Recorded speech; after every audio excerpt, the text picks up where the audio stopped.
Hello students, कैसे हैं आप सभी। उम्मीद करते हैं कि आप सभी लोग अच्छे होंगे और फिर से आप सभी को आपका अपना YouTube channel mastermind academy official में सभी का वेलकम है।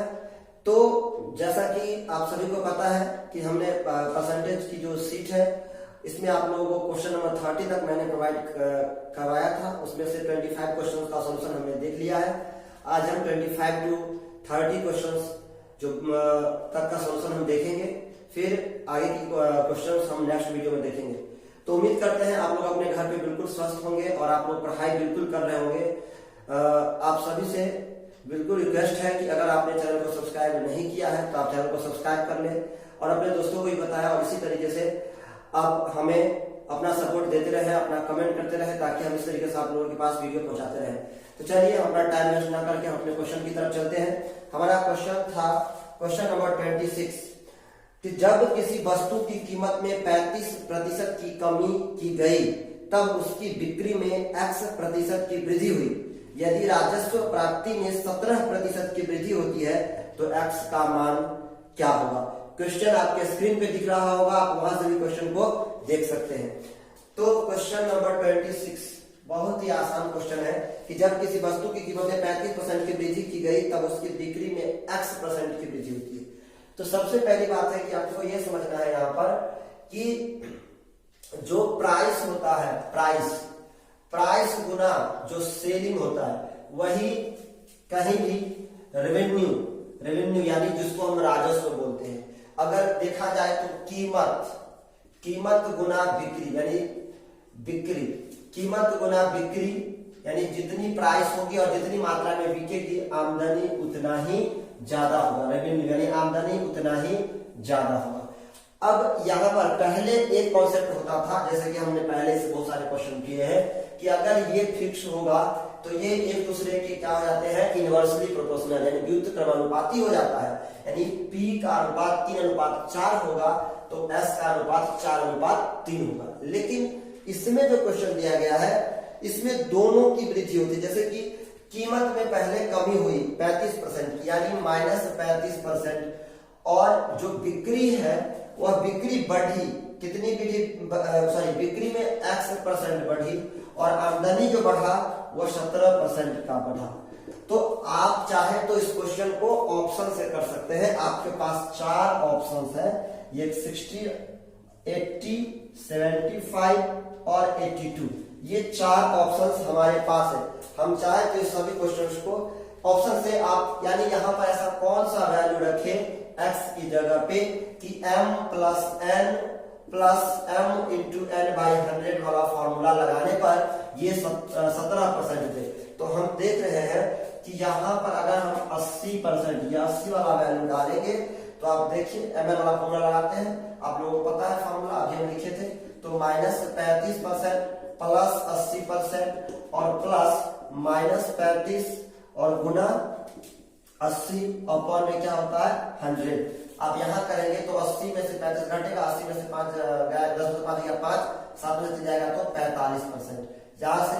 और फिर यहाँ पर देखिए माइनस है प्लस है, एक जीरो से एक जीरो कट जाएगा, ये कट जाएगा, 2 पंचे 10 या 5 दूनी 10 और 5 सत्ते 35, 2 चौके 8, 7 दूनी 14, तो कितना आ गया -14%। यहाँ से आया तो 45% में से 14% जाएगा तो 5 में से 4 जाएगा तो 1 और 4 में से गया तो 3, 31%।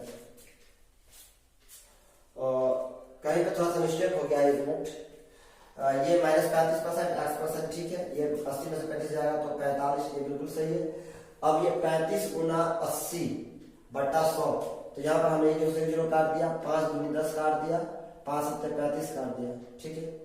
5 दूनी 10 और 5 सत्ते 35 और 2 से 2 चौके 8, सॉरी 2 चौके 8, तो यहाँ पर कितना जाएगा 7 चौक 28%।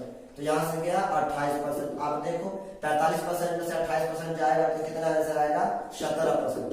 तो आप चाहे तो इस क्वेश्चन को ऑप्शन से सॉल्व कर सकते थे, या दूसरा तरीका इस क्वेश्चन को, और जो अगर हम बाई प्रोसेस बनाए तो एक और प्रोसेस है, हम इसको इरेज करते हैं फिर देखते हैं। अगला इस क्वेश्चन को सॉल्व करने का अगर हम बाई प्रोसेस जाते हैं तो आप जरा इस क्वेश्चन को समझिएगा कि कीमत बढ़ी, सॉरी कीमत बढ़ी, कीमत बढ़ती घटती है, कीमत कितनी घटती है 35%। तो 35% की जो फ्रैक्शन वैल्यू है वो 35/100, तो ये हो जाएगा 5 से 5 सत्ते 35 और नीचे में 100 जाएगा तो 20/500। यानी अगर 20 रुपया कीमत होगा तो 20 पे घटेगा 7 रुपया, तो 20 से कितना हो जाएगा 13, ये कीमत हुआ। ठीक है, बिक्री को हम यही रहने देते हैं, बिक्री तो हमें निकालना ही है। और आमदनी जो इनकम है वह राजस्व जिसको बोलते हैं, राजस्व ही आमदनी होता है, राजस्व ही आमदनी होता है। तो राजस्व कितना बढ़ता है 17%, यानी यह 100 से कितना हो जाता है 117। ठीक है, तो यानी बिक्री का जो अगर रेशियो हमको निकालना है तो इस 20/13 से 20/13 से हमें यहाँ क्या करना पड़ेगा, भाग देना पड़ेगा। जब भाग देंगे तो हम क्या करते हैं, ऐसे क्रॉस मल्टीप्लाई कर देते हैं, तो 100 × 13, ठीक है, अनुपात 20 × 117। आप चाहे तो काट सकते हैं, देखो 20×500 और 13 नमा के 117। तो इस तरीके से जो बिक्री हुआ वह 5 से कितना हो गया 9, तो 5 रुपए की बिक्री पर कितनी की वृद्धि हुई 4 की, तो 4 रुपया बढ़ी 5 पर, तो 1/5 कितना होता है 20%। उसको 4 से गुना करेंगे तो कितना परसेंट होगा 80% की वृद्धि हुई होगी, किस चीज में, सेल में। तो इस तरीके से इस क्वेश्चन का हमारा ऑप्शन नंबर बी बिल्कुल करेक्ट आंसर है। ठीक है, ऑप्शन नंबर बी। आप चाहे तो इसको भाग अगर यहां से समझ में नहीं आया तो आप यहां से भी देख सकते हैं कि यहाँ पर क्या हो जाता है 117/100 और हमें भाग लगाना है कितना से 20 से हो जाता है 13, यानी 13/20 से भाग लगाना है। आप चाहेंगे तो ये नीचे में है तो ऊपर ले जाएंगे तो इसको उल्टाना पड़ेगा, 20 ऊपर और 13 नीचे, तो 20×500 और 13 नमा 117, देखो 5 से 9 हुआ, वही अनुपात बना। तो आप ऐसे भी कर सकते हैं, या ये तरीका भी है डिवाइड करने का, रेशियो में डिवाइड करने का। क्लियर है, उम्मीद करते हैं कि आप लोगों को समझ में आया होगा ये क्वेश्चन। अब हम क्वेश्चन नंबर 27 की तरफ मूव करते हैं। क्वेश्चन नंबर 27 बहुत ही सिंपल क्वेश्चन है ये भी।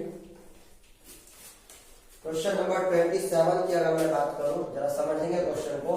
कहता है एक आयताकार डिब्बे की आरंभिक चौड़ाई 20 सेंटीमीटर है और इस डिब्बे का दोबारा इस प्रकार बनाया गया कि इसकी लंबाई 30% बढ़ गई परंतु चौड़ाई 20% कम हो गई और क्षेत्रफल में 100 सेंटीमीटर की वृद्धि हो गई, तो डिब्बे का नया क्षेत्रफल क्या है। जरा देखिए, इसमें जो 20 सेंटीमीटर दिया हुआ है उसके हमें कोई लेना देना नहीं है। इस क्वेश्चन को हम परसेंटेज से ही बना ले डायरेक्ट, उस 20 सेंटीमीटर से कोई लेना देना नहीं है। जैसे समझिए कि इस डिब्बे को दोबारा इस प्रकार बनाया गया कि इसकी लंबाई 30% बढ़ गई, यानी लेंथ जो है वह 30% बढ़ी, यानी 30% की वैल्यू तो सब जानते हैं कितना होता है। तो अगर 30% की 3/10, 10 पर 3 बढ़ा, यानी 10 से कितना हुआ 13 हुआ लेंथ। और ब्रेथ यानी चौड़ाई जो है वह 20% कम हो गई, यानी जो ब्रेथ है वह कितनी कम हो गई 20%। 20% का मतलब होता है 1/5, यानी ब्रेथ 5 से कितनी हो जाएगी 4। तो पहले का एरिया, और एरिया हम जानते हैं कि L × B क्या होता है एरिया, तो इसकी एरिया कितनी हो गई 50 और यहाँ कितनी हो गई एरिया 52 बार। ठीक है, एक बार और इसका चाहेंगे तो कैंसिल कर सकते हैं। पहले का एरिया था 10, अब 52 यहाँ काटेंगे, 25 से कितना हो गया 26, काट देते हैं तो 25 से 26 हो। अब आप देखिए 25 से 26 कितना बढ़ा 1 यूनिट, हमारा कितना यूनिट बढ़ा 1 यूनिट।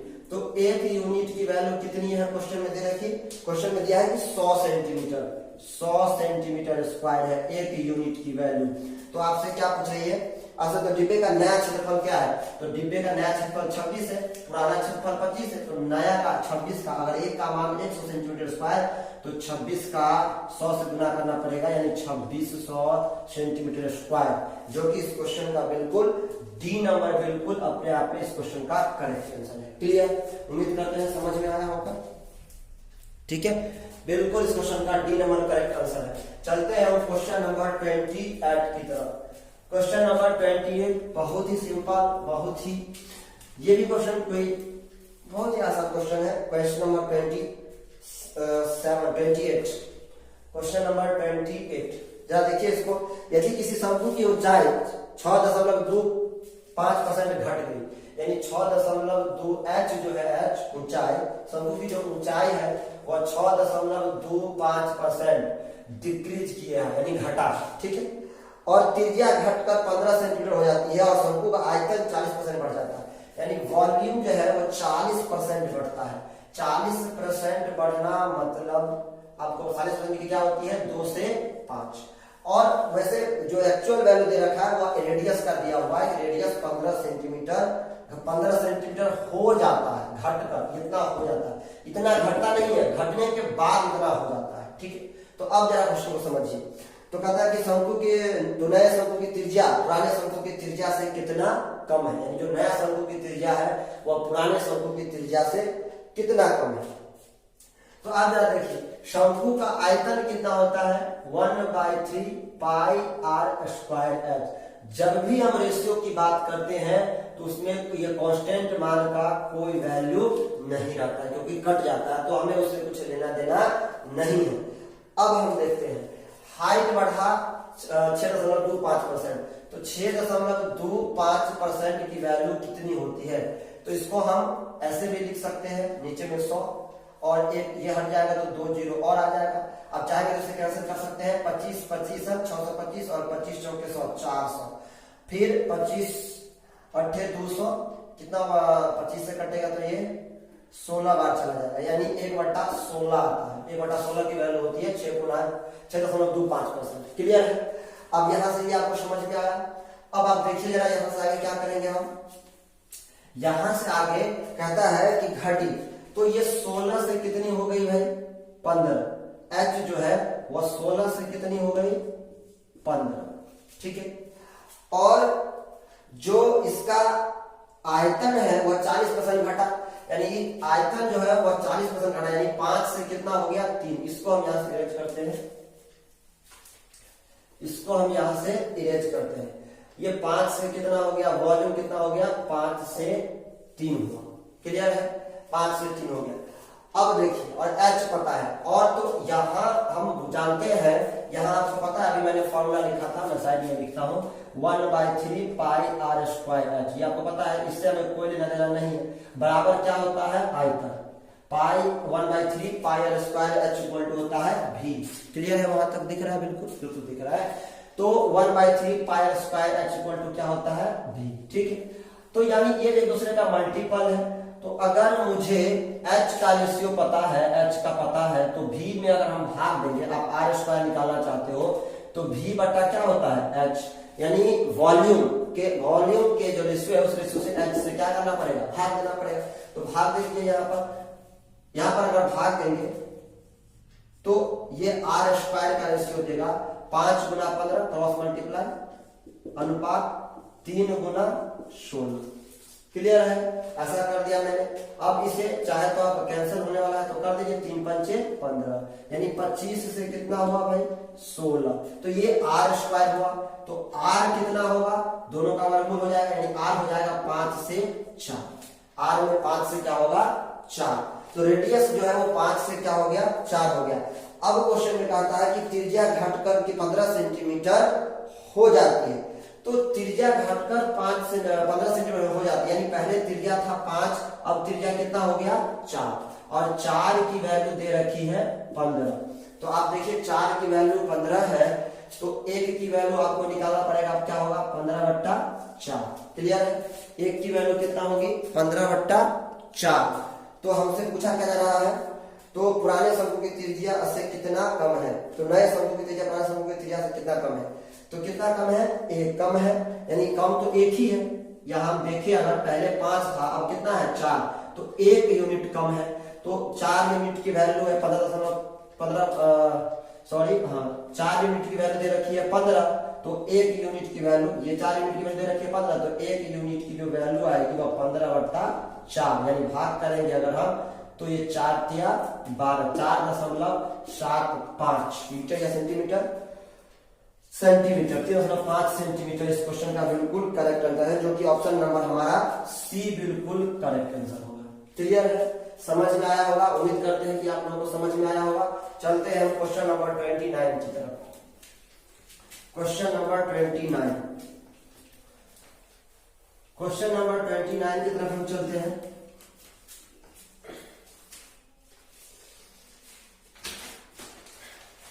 क्वेश्चन नंबर 29 कहता है क्वेश्चन नंबर 29 कि अमित अपनी आय का 87.5% खर्च करता है। यदि उसकी आय में 11.1/9% की वृद्धि होती है और उसके व्यय में 14.28% की वृद्धि होती है तो उसकी वर्तमान बचत प्रतिशत क्या है? तो सबसे पहले आप सबका फ्रैक्शन तोड़ें। 87.5% को आपको तोड़ना है। ये तोड़ना मैंने आप लोगों को सिखा चुका हूं। तो वैसे आप देख रहे हैं कि ये क्या है, 12/84। तो 12/84 यानी 1/12 यानी 12 के आसपास का जा रहा है। आप जरा से देखिए तो ये वैल्यू है 7/8 का, क्योंकि 1/8 क्या होता है, 12.5% होता है कि नहीं होता। अब देखिए तो 1/8 कितना होता है, 12.5%। ठीक है, अब इसको 7 से गुना करेंगे तो 12 7 क्या होगा, 84। और फिर यहाँ भी गुना हो जाएगा 7/2, तो 2 तिया क्या आ जाएगा, 6, 1 बच जाएगा तो 3 घर जुड़ जाएगा, 87.1/2। 1/2 का मतलब होता है 0.5। क्लियर है, ये भी समझा दिया मैंने आपको। तो 7/8 यहाँ हो गया। फिर आगे कहता है 11/1/9% को भी मैं तोड़ लेता हूँ तो ये आ जाएगा 1/9। ये तो बहुत आसान है। और अगला है 14.28% को तोड़ लेते हैं तो 1/, क्या हो जाएगा, 7 हो जाएगा। क्लियर, अब जरा देखिए। अब कहता है कि अमित अपनी आय का 87.5% खर्च करता है, तो 8 रुपया खर्च कमाता है, यानी उसकी जो इनकम बराबर क्या होगा, सेविंग प्लस खर्चा होगा। इनकम बराबर क्या होगा, सेविंग प्लस खर्चा।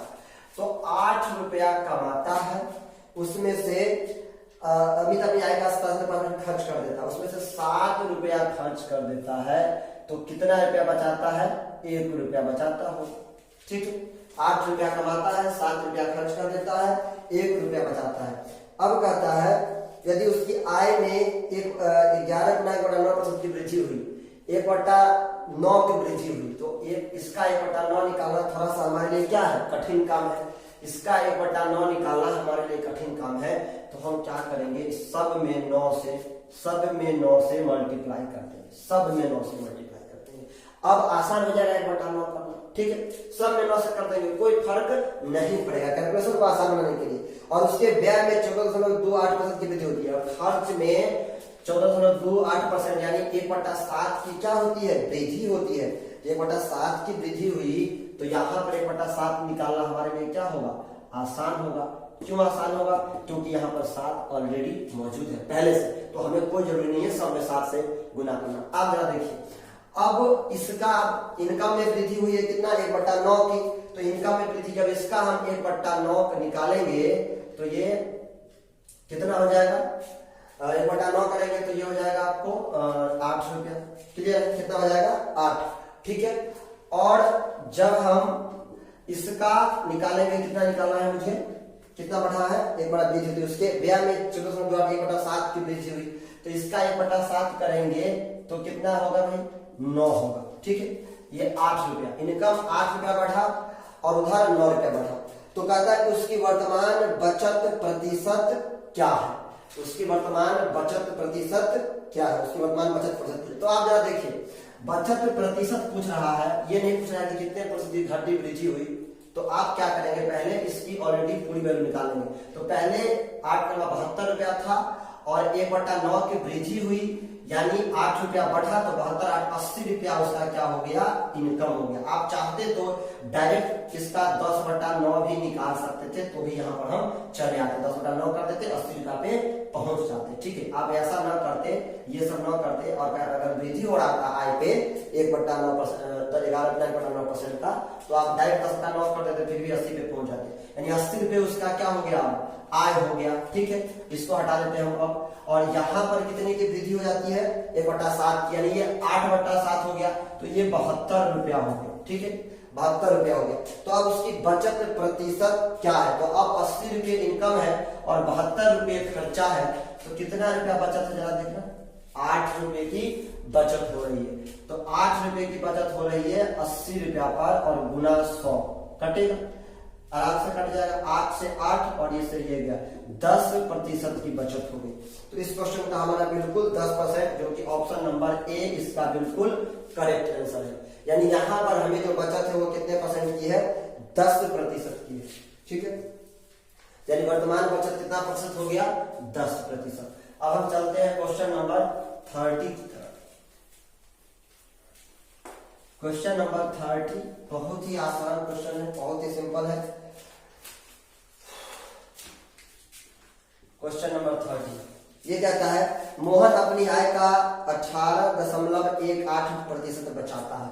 18.18%, यानी आप देखें तो ये 2/11 का वैल्यू है, क्योंकि 1/11 होता है 9.99, तो ये 2/11 का वैल्यू है। अच्छा, और उसका व्यय 14.2/7% क्या करता है, बढ़ता है। तो इसकी वैल्यू कितनी होगी, 1/7 बढ़ता है। और आय में 20% की वृद्धि होती है, और आय में 20% की वृद्धि होती है, तो 20% का वैल्यू 1/5। अब जरा देखिए, तो उसकी बचत 9600 रुपए की वृद्धि होगी, उसकी बचत में 9600 रुपए की वृद्धि होती है, तो उसकी प्रारंभिक आय क्या है। तभी बताए थे इनकम बराबर सेविंग प्लस खर्चा, ठीक है। ये इनकम है, ये सेविंग है, एक्सपेंडिचर। अब देखिए, अब वो पहले में उसकी आय, अपनी आय का कितना % बचाती है, इतना अपनी आय का, तो 11 रुपए कमाता है, 2 रुपए बचाता है, तो कितना खर्च करता है, 9 रुपए खर्च कर देता है, ठीक। और उसके बाद कहता है और उसकी आय में 20% की वृद्धि हुई, तो 1/5 निकालेंगे। 20% का मतलब 1/5, तो 1/5 यहाँ पर निकालना कठिन है, तो हम क्या करेंगे, यहाँ पर सब में पहले 5 से कर लेते हैं गुना। सब में कोई फर्क नहीं पड़ेगा, सब 5 कर लो, ठीक है। वृद्धि होती है, तो अब और उसकी व्यय में कितना बढ़ता है, व्यय बढ़ता है इतना 14.2/7%, उसका व्यय यानी खर्चा। तो इसका 1/7, यानी यहाँ भी 1/7 निकालना टफ काम है, तो फिर से हम सब में 7 से क्या कर लेते हैं, मल्टीप्लाई कर लेते हैं। यानी फाइनली जो इनकम है हमारा ये हो गया, हमारा सेविंग इतना रुपया हो गया, और एक्सपेंडिचर इतना हो गया, ठीक है। खर्चा इतना हो गया, बचत इतना हो गया, ये इनकम हो गया। अब कहता है तो उसकी प्रारंभिक आय क्या थी, यदि उसकी बचत में 9600 रुपए की क्या हुई, वृद्धि हुई, तो आप इसको पहले मल्टीप्लाई कर ले। 11 से क्या होता है, 77, 1/5, पहले इसका 1/5 हम निकालते हैं कि इसकी 20% की क्या हुई है, वृद्धि, क्या आय में 20% की वृद्धि हुई, तो आय 20% बढ़ा, तो आय इसका जब हम 20% निकालेंगे तो 1/5 करेंगे, इसका 1/5 करेंगे तो 77 रुपया बढ़ा। इनकम कितना बढ़ा, 77 रुपया बढ़ा, यानी इसका 1/5 करेंगे तो 5 से 5 कैंसिल हो जाएगा, 77 रुपया इनकम बढ़ा। और क्या बढ़ा था, व्यय कितना बढ़ा था, 1/7 बढ़ा था। व्यय 1/7 बढ़ा, तो इसका 1/7 करेंगे तो 7 से 7 कैंसिल, यानी 45 रुपया इसका व्यय बढ़ा, ठीक है। तो अब देखिए, और उसकी बचत 9600 रुपया है अब का, तो इनकम 77 रुपया और खर्चा कितना, 45 रुपया, तो 7 में से 5 जाएगा 2, ठीक है। 7 में जाएंगे 32 रुपए की बचत। अब की बचत कितनी है, 32 रुपए की बचत है। और क्वेश्चन में कहता है ना 32 रुपए नहीं, 9600 रुपए, यानी 32 यूनिट की जो वैल्यू है वह कितनी दे रखी है, 9600 रुपए की बचत। तो 32 की वैल्यू 9600, तो 1 यूनिट की वैल्यू कितना होगा, जरा आप बता दो कितना होगा, 32 या 300। तो आपसे पूछ क्या रहा है, उसकी प्रारंभिक आय क्या है, तो आय उसकी कितनी है, ये उसकी आय है। तो प्रारंभिक अगर आय हम निकाले, उसका प्रारंभिक आय, तो 11 गुना 5 गुना 7 गुना 300, ठीक है। तो आप चाहे तो गुना कर सकते हैं, इस 5 सत्ते 35, ठीक है। 35 किया, इसको हम 3 गुना 100, 3 को हम 3 गुना 100 लिख देते हैं, ठीक है। अब 7 पंचे 35 दिया 105, और 105 को 11 से गुना करना बहुत ही आसान है। क्या है, 5 का 5 लिखो, 5 को 0 से जोड़ो 5, फिर 0 के 1 से जोड़ो 1, और फिर 1 का 1, 1155। तो 1155 पर ये सब का मल्टीप्लाई हो गया 00, यानी इस क्वेश्चन का ऑप्शन नंबर ए बिल्कुल करेक्ट आंसर है, बिल्कुल करेक्ट आंसर। तो उम्मीद करते हैं कि सारे क्वेश्चंस आप लोगों को समझ में आया होगा। अभी तक हमने आप लोगों को 30 क्वेश्चन ही परसेंटेज का पीडीएफ दिए थे। इस साल के और क्वेश्चंस हम भेजते हैं, फिर सारे पीडीएफ तैयार करके आप लोगों के पास अवेलेबल हो जाएगा, आप लोग उसे सॉल्व करेंगे, फिर हम उसका सोल्यूशन देंगे। तो उम्मीद करते हैं कि आप लोग बहुत अच्छे से समझ रहे होंगे, सारे का नोट्स बना रहे होंगे, और अच्छे से घर पे रह रहे होंगे, पढ़ रहे होंगे। इस तरीके से अपनी पढ़ाई को कंटिन्यू रखिए, तब तक प्रैक्टिस करते रहिए। सभी को बाय, टेक केयर।